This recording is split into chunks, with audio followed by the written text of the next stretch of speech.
할렐루야. 이루실 것을 믿사옵고 예수 이름으로 기도합니다. 아멘. 오늘 주님이 우리에게 베푸시는 은혜의 말씀을 보도록 하겠습니다. 로마서 8장 말씀입니다. 8장 26절로 28절까지 말씀입니다. 신약성경 250면에 있습니다.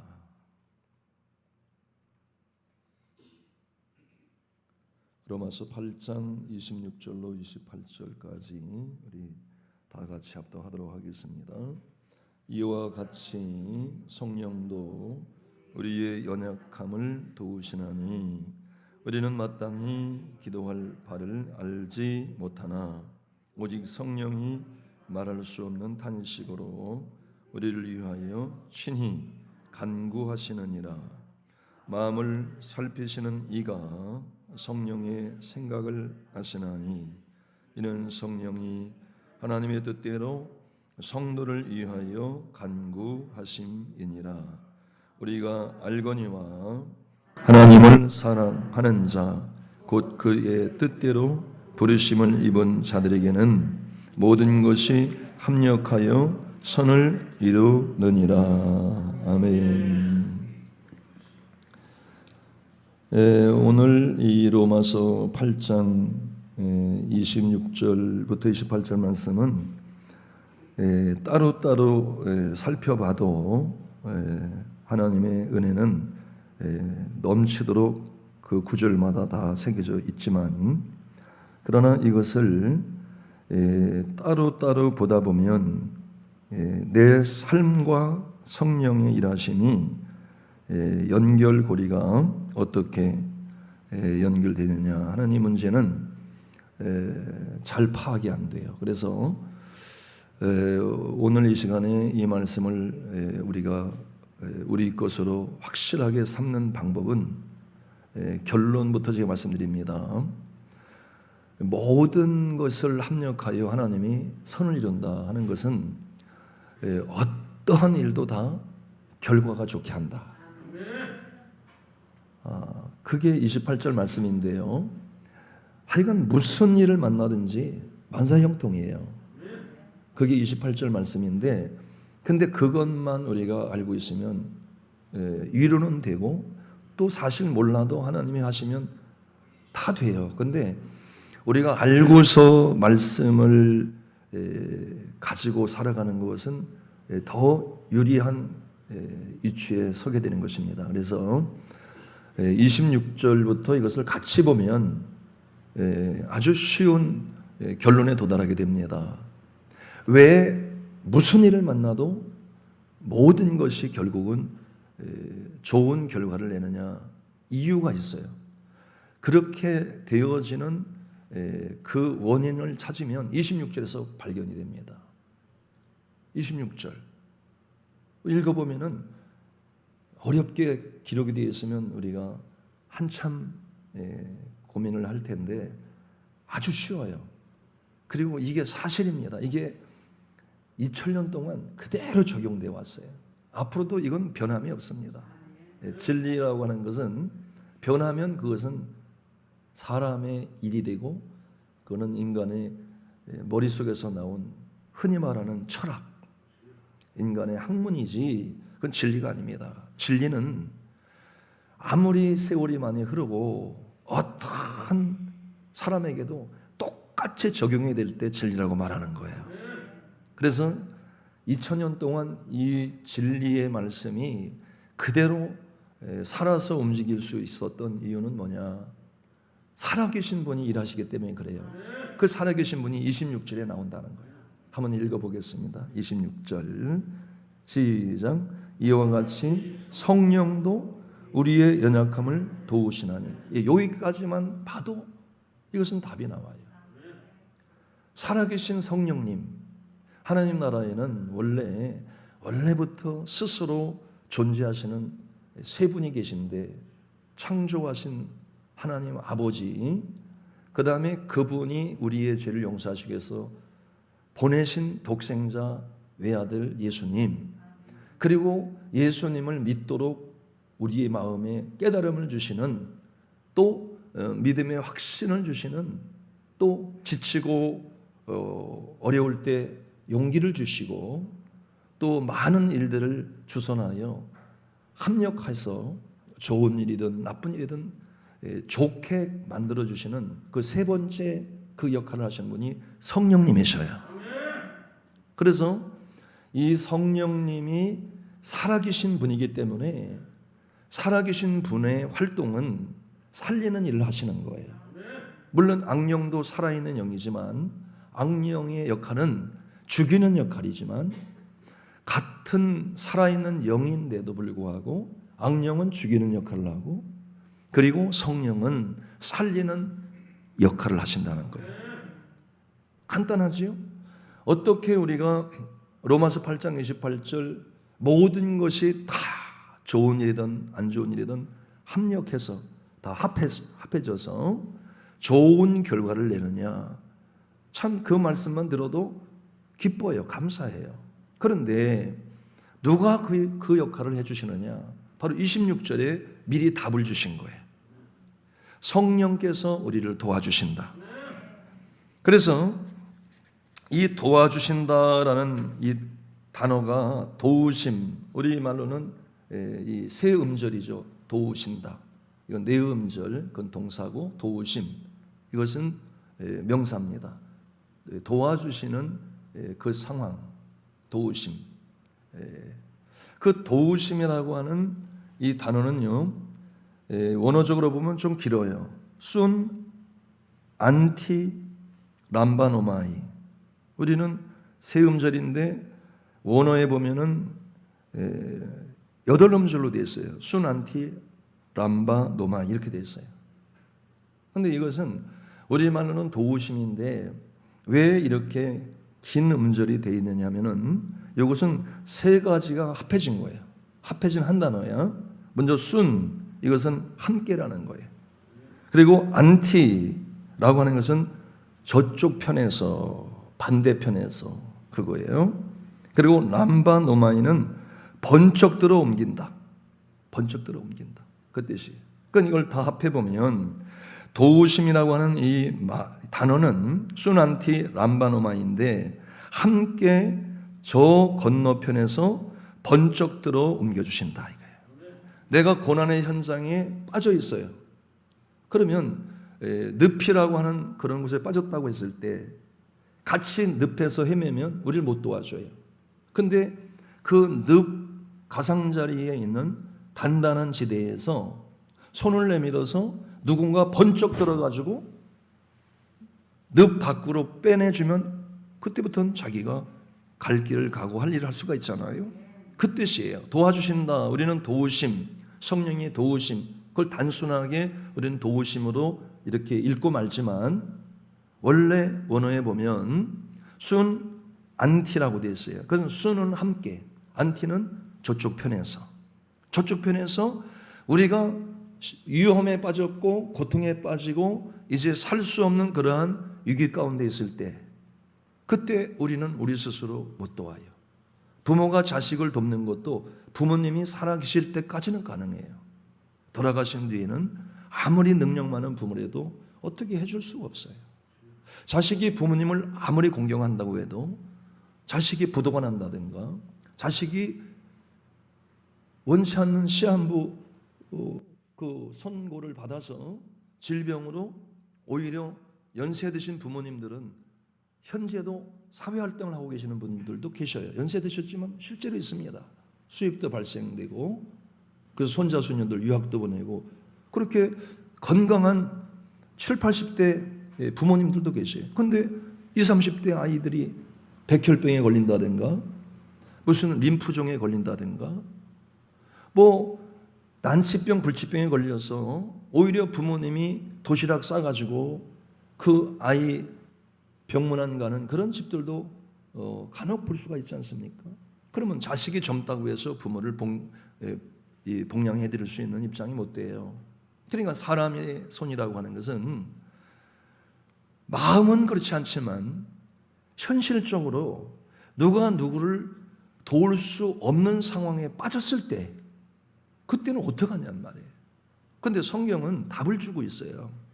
살아계신 성령님이 함께 하시는데, 함께 진흙탕 싸움을 하면서 함께 침몰하는 배 안에서 같이 물에 빠져 죽어가면서 어떻게 우리를 살릴 수 있겠어요?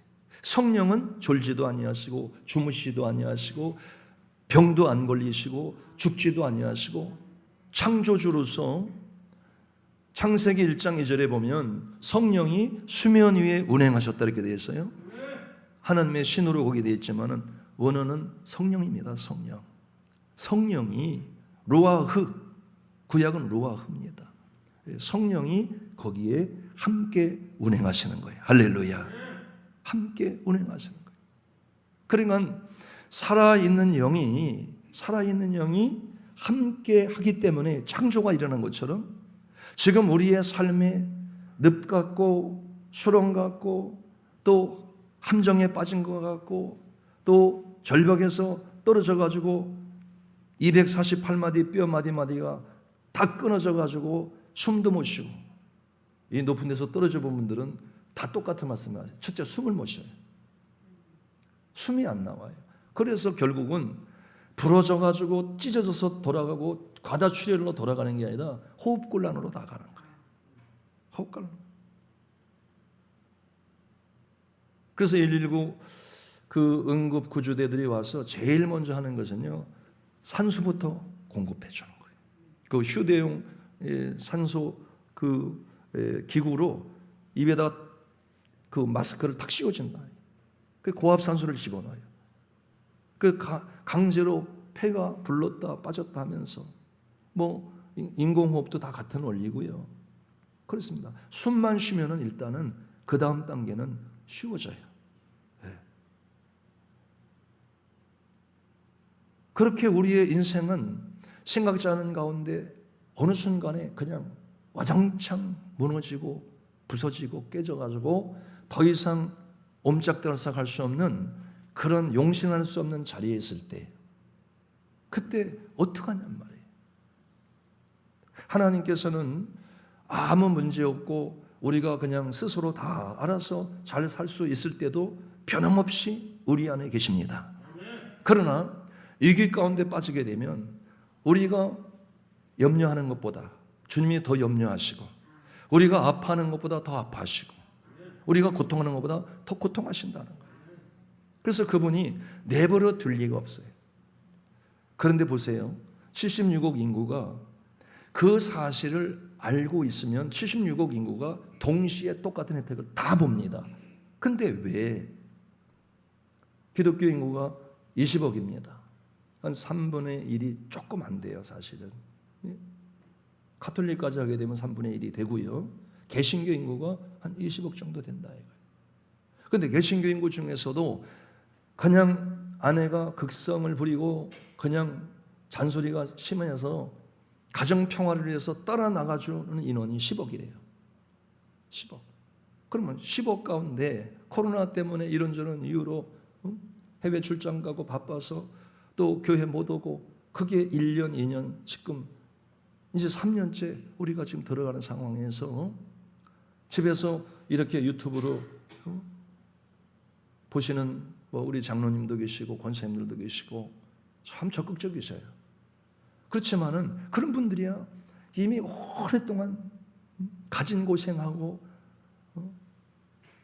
주님 안에서 수도 없는 연단과 훈련 속에서 지금은 흔들림 없는 견고한 지대에서 어떤 상황 속에도 예배가 가능한 분들이에요. 근데 이제 학습식 받고 세례식 받고 그리고 무슨 성경 공부 좀 기초반 조금 하려고 하다가 코로나 터져가지고 교회 오면은 무조건 코로나 환자 된다는 이런 이상한 선입견 때문에 지금까지 2년 동안 단 한 번도 안 온 분이 있어요. 사람 부딪히기 싫다고. 그럼 평일날은 없는데 왜 못 옵니까? 평일날 사람 아무도 없을 때 왜 못 옵니까? 내 교회인데. 그렇잖아요. 그런데 불구하고 아예 딱 올스톱된 분이 80%입니다 지금. 그러니까 이건 뭔가 그러니까 10억이라고 하는 개신교 인구도 믿을 수가 없다는 거예요. 코로나 터져보니까 안다는 얘기죠. 그럼 몇 억이나 될까요?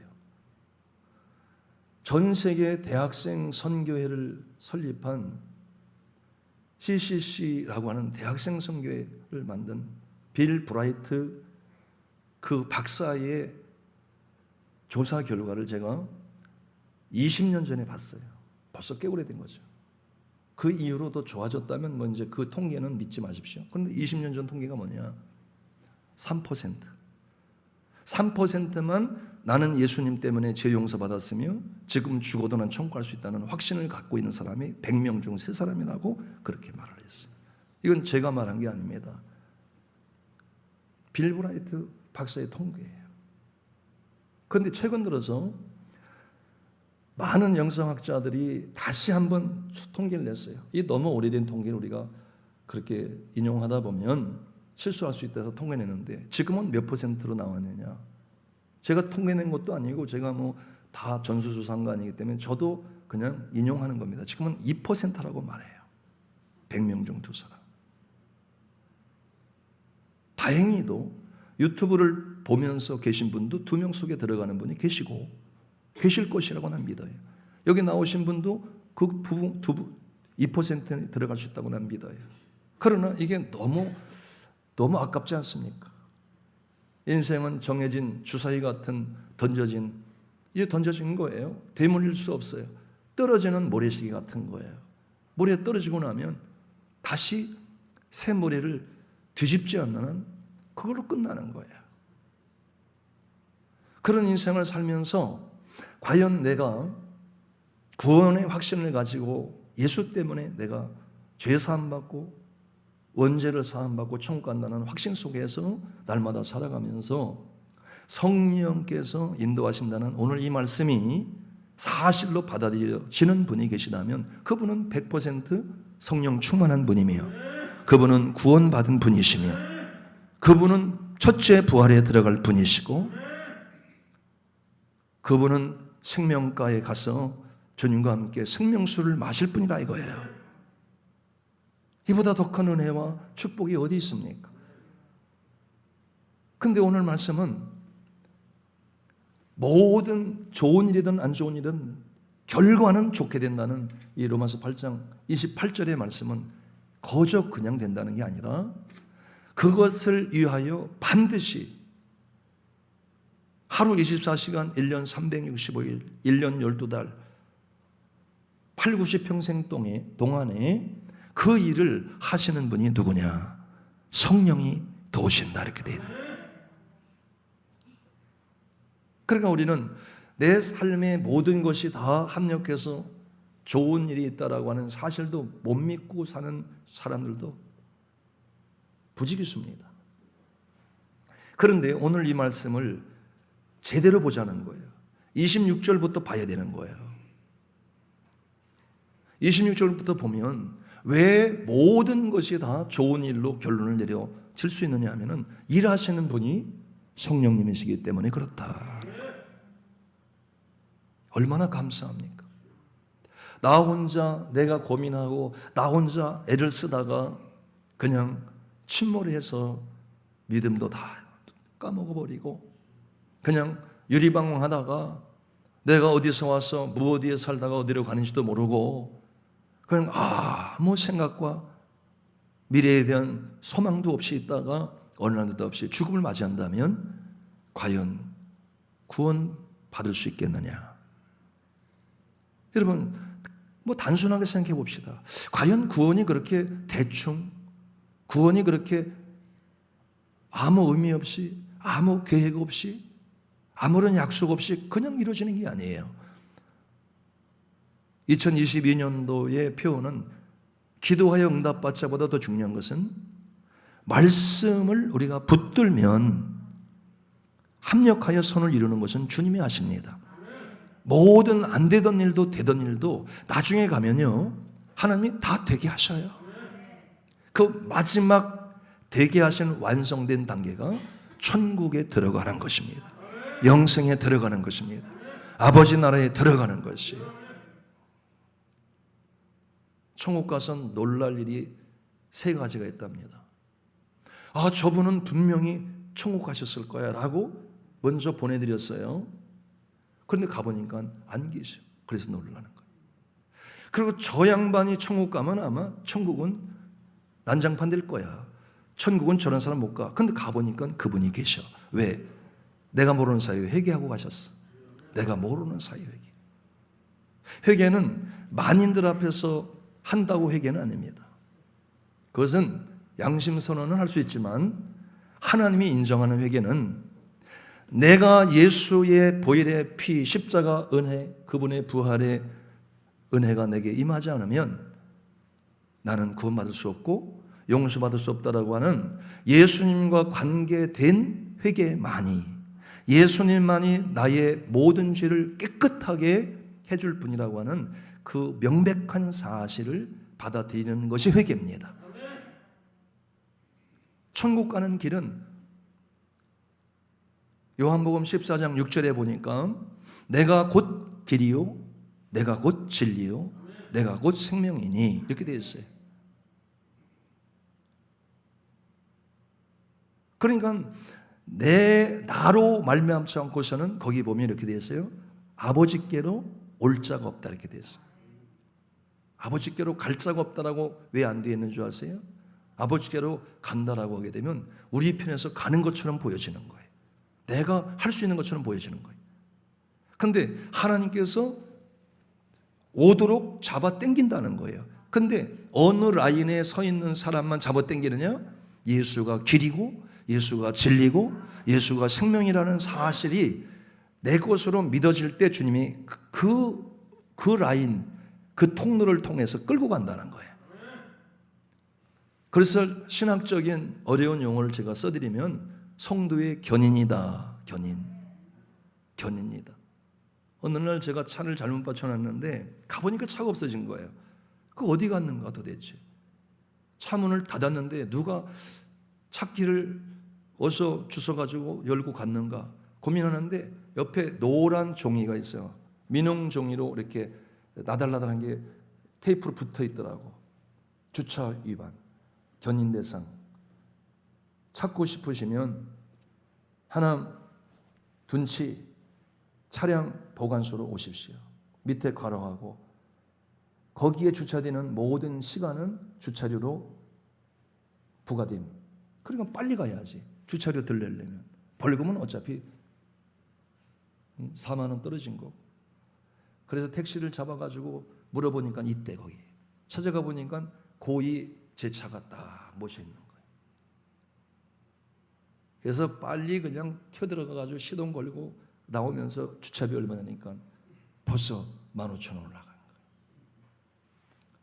어차피 과태료는 거기서 상관없는 거예요. 그건 시청 문제더라고, 시청. 나머지는 이제 시청에서 과태료 부과될 겁니다. 우리는 주차료만 받습니다. 우리도 여기서 80만 원 받고 한 달 여기 3교대 일하는 거지 우리가 끌어오라고 한 것도 아니고 우리가 시민을 괴롭히는 것도 아닙니다. 우리 동생 차도 저기 끌려왔습니다. 자기들이 그래요. 그러니까 싸울 수도 없어. 그냥 주차비 15,000원 물고 일주일 뒤에 나오니까 빨리 내면 10,000원 깎아준대. 3만 원. 그래 무조건 어쨌든 순종할 수밖에 없어요. 누가 끌어가라 그랬어? 누가 주차비 끌어다가 주차비까지 물리라 그랬어? 그냥 도로가에 놔둬서는 주차비 낼 일도 없고 과태료 낼 일도 없는데 굳이 끌고 가. 그래서 제가 운전하다가 이제는 요령이 생겼어요. 벌써 끌고 가려고 옆에서 단속원이 있으면 내가 내려서 이거 우리 지인 차량인데 내가 전화할 테니까 잠깐만 보류해달라면 빨리 전화하시오 그래요. 지인은 아니야 물론. 그럼 앞에 보면 있어. 눌러가지고 속삭속삭 하지. 빨리빨리 나와가지고. 그러면 총알같이 튀어나와. 그리고 딱지를 안 끊는 그 기다려준 그분들한테 고마워해야 되잖아 사실은. 근데 전화 준 저한테 고맙습니다. 상부상조 해야지. 이 법을 무시하면 끌어가는 거야. 예수 법은 천국으로 끌어가는 것이고 마귀 법은 지옥으로 끌어가는 것이고 이 법이 두 갈래 법이 있어요.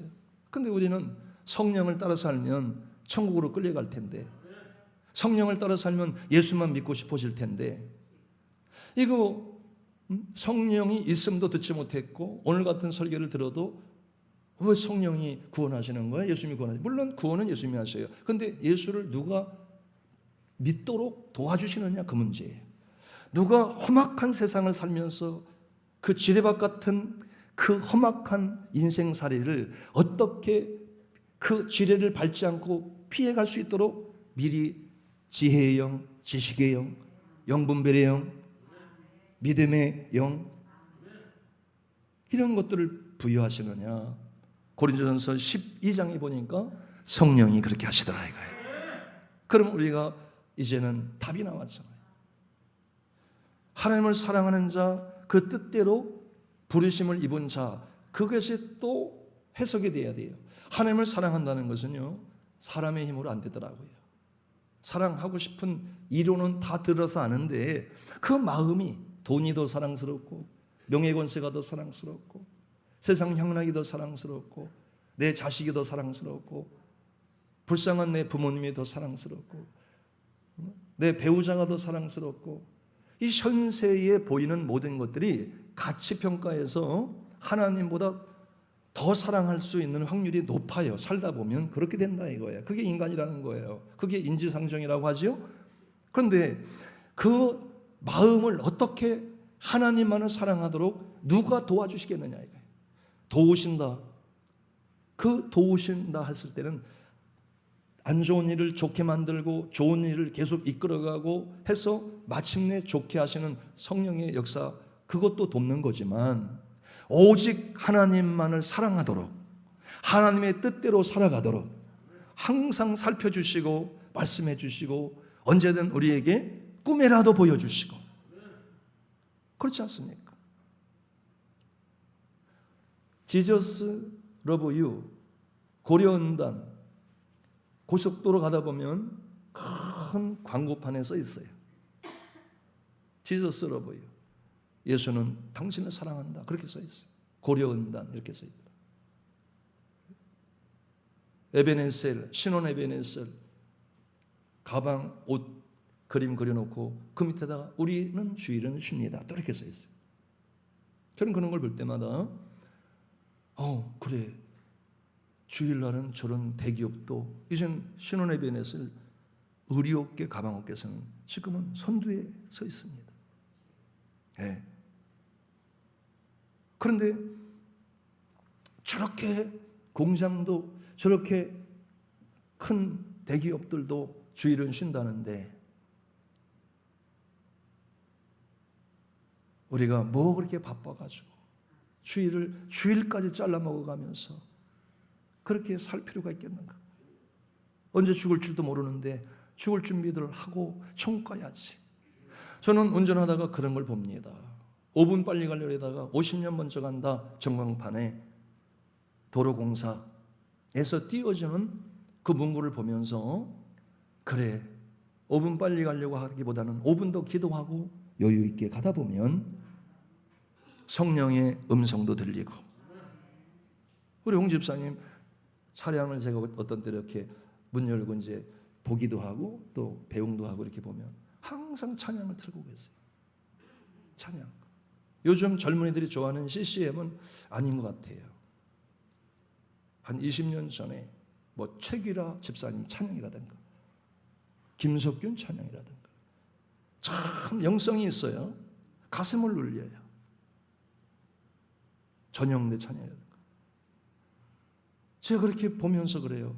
야, 그래, 같은 운전을 하더라도 찬양을 들으면서, 그러면서 가슴이 뜨거울 때는 눈물이 흐르고,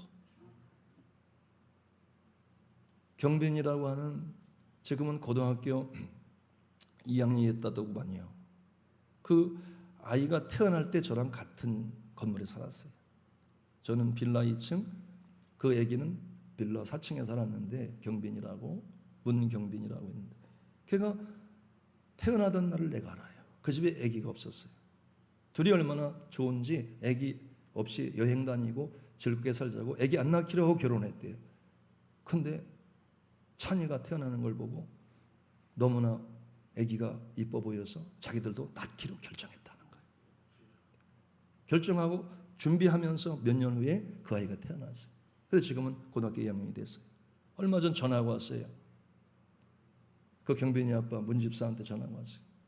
목사님, 지금 반포대교 갓길에 있습니다. 그래서 그분이 송파구에서 나오는 모든 건축 폐기물을 본인 트럭에 싣고, 트럭이 본인 트럭이야, 차량 지입으로 들어가서, 그래서 저기 김포 매립지에다가 갔다가 부리면 이제 그 운임비를 받고 이제 개인 사업을 하는 거예요. 개인 사업자 등록금 내고 차량 지입으로 그렇게 폐기물 처리 회사에 들어가서 이렇게 폐기물을 가득 싣고 한탕이라도 뛰려고 그 사람들은 경찰 눈피해서 과속하는 사람들이거든요.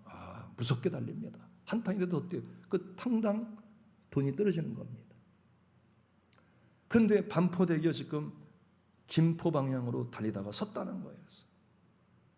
아니 그런데 갑자기 그것도 낮 1시쯤 됐나 그래요. 저한테 전화가 온 거예요.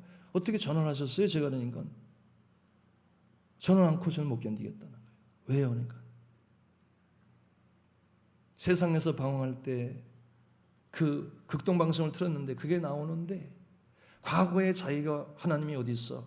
내 주먹을 믿으라고 해. 성실하게 사는 것만이 경제 살리는 거고 잘 사는 거지 하면서 자기는 하나님 따위 믿지 않았대. 근데 저랑 한 건물 살면서 맨날 그냥 저는 교회 가고 자기는 그냥 자기 아내랑 장 보러 가고 항상 부딪혀요. 그러다가 어느 날 한번 교회를 그냥 비집고 들어왔는데 그때부터 집사가 될 때까지 어쨌든 은혜 생활을 했는데 목사님이 늘 입버릇처럼 강조했던 게 성령 했는데 자기는 그게 뭔지 몰랐다는 거예요. 근데 세상에서 방황할 때 극동방송 틀고 거기 동호대교 지나면 바로 한남대교입니다.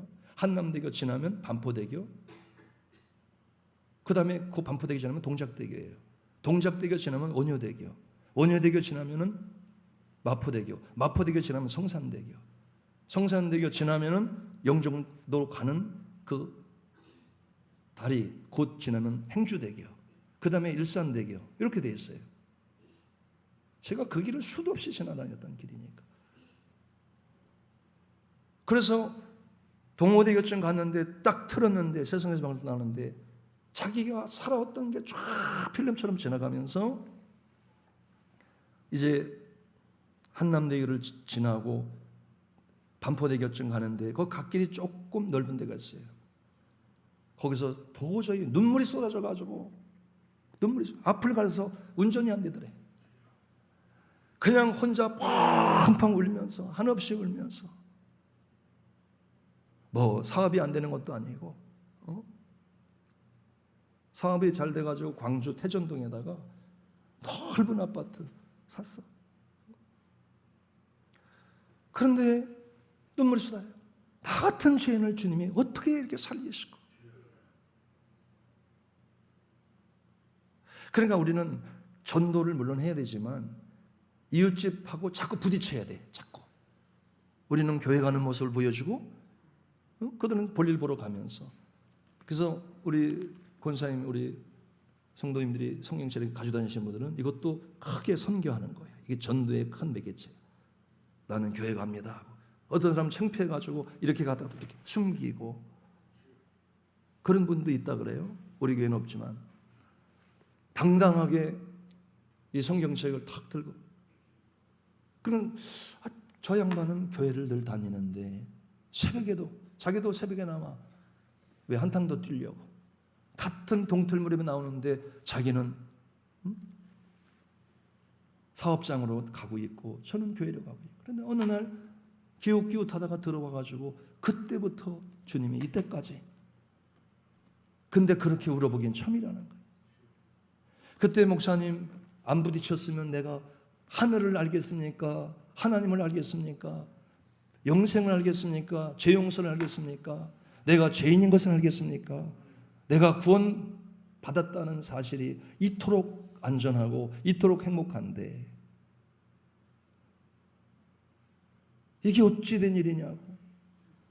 목사님 이런 경우도 있냐고.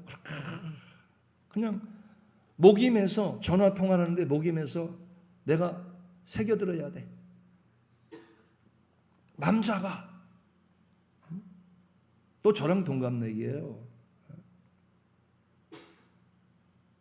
우리 조현옥 권사님 동갑, 우리 임 전사님 저랑 동갑, 우리 주변에 다 동갑들이 많아. 또 그 문집사도 동갑이. 그러니까 우리는 같은 세대에 태어나서 같이 살아가고 있는 거예요. 누군 별천지에서 살다 온 게 아니에요. 다 과거에 60, 70년대, 80년대 들어서는 참 살기 좋았어요. 제가 뒤로 돌아보면 80년대부터는 참 부족함 없이 살았어요, 사실은. 근데 60년대는 어르신들은 더 말할 나이도 없죠. 1910년대 태어나가지고 36년 일제치하. 그 다음에 6.25 터졌죠.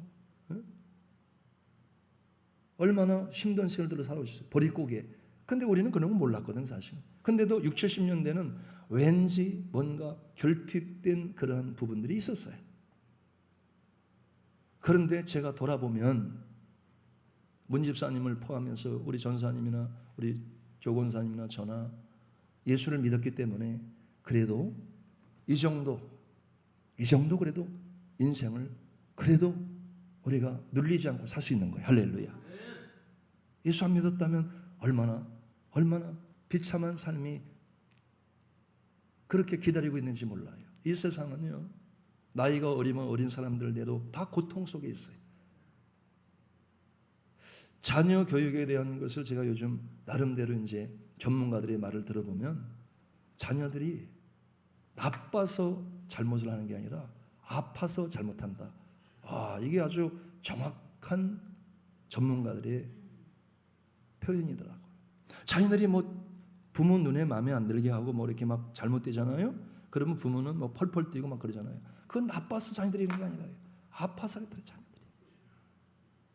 아니, 보통 우리가 그러잖아요. 먹여주고 재워주고 입혀주고 학교 보내면 아플 리가 뭐 있냐지만 이 세상의 악한 사탄은 먹고 입고 공부하는데 역사하는 게 아니라 그 영과 정신에 역사하는 거예요. 영혼을 병들게 하고 생각을 병들게 하고 자신감 잃게 하고 열등감 부추기고 우울하게 만들고 짜증나게 만들고 분노가 막 타오르게 만들고 적개심에 불타게 하고 보복심에 불타게 하고 그 아파서 그래요. 아파서. 그러면 그러한 영적 사건들을 우리가 가정에서나 가족들 속에서나 우리 개인적으로 봐도 그래요. 이걸 어떻게 해결해 나갈 수 있느냐 하는 문제는 성경에서 답이 있어요. 성령이 도우시면 된다는 거예요. 성령이 도우시면 나도 모르게 찬양이 좋아지고 나도 모르게 그 찬양에 빨려 들어가고 나도 모르게 그 찬양 때문에 통곡하고. 여러분, 웃음 치료가 좋은 치료라고 우리는 알고 있어요. 맞습니다. 웃을 때 엔돌핀, 다이돌핀, 도파민, 세로토닌, 내추럴 킬러셀, NK세포, 옥시토신, 백혈구 정상 수치 도달하고 우리 몸의 혈압이 정상으로 되어지고 심장 기능이 좋고 폐 기능이 좋아지고 뇌하 수체의 모든 정상적 수치가 체크되어지고 전두엽에 기쁨의 영이 들어가고 웃을 때 이것이 효과가 커요. 그런데 요즘 또 뜨는 치료가 있어요. 울음 치료야. 웃어도 가짜 웃음은 치료가 안 일어나니까 진짜 웃음이 나올 때까지는 어떻게 되느냐? 동안 맺혔던 한이 눈물로 빠져나가야 된다. 그래서 하루 종일 그냥 울 수 있는 한 엉엉 그냥 정말 누구 의식하지 않고 대성통곡을 하면서 그렇게 울리는 그룹도 있어요. 울고 나면 그때부터는 더 울 게 없어. 마음에 더 누를 것도 없어. 그때부터는 자기도 모르게 만족감이 생기고요. 만면의 웃음이 얼굴에 돌고 그러면서 기쁨의 영이 들어온다는 거예요. 그런데 그런 것을 인위적으로 하면 무슨 문제가 있느냐? 그 환경을 벗어나면 문제가 여전히 있더란 얘기예요. 환경 그대로 있어. 내 마음에 쌓여있는 이 화나 억울함 이런 것들은 풀려나간 것 같은데 다시 가정으로, 직장으로, 사회로 돌아가면 여전히 그 환경은 그대로 있더라 이거예요. 그래서 그것도 답이 아니야. 웃음 치료 하던 사람이 자살한 분도 있어요. 웃음 치료 아시죠? 웃음 치료 대가, 웃음 바이러스, 웃음 탱크, 웃음 전도사라고 하는 분도 자살하더라는 얘기예요. 의사도 자기가 먼저 공황에 빠져. 그만큼 스트레스가 많다는 거예요. 의사의 절반은 술 의존증, 알코올 의존증, 알코올리즘에 걸려 있다는 보고도 있습니다. 여러분 보십시오. 그러면 인간의 근본적으로 인간의 마음을 다스리고 영혼의 완전함을 제공할 수 있는 그 권세는 어디서 오느냐? 성령으로부터. 성령의 도우심으로. 성령의 도우심으로. 우리 1분간 기도합니다. 아버지, 나에게 성령을 부으셔서 모든 일들이 합력해서 선을 이룰 수 있도록 도와달라고 우리 주여 세 번의 최고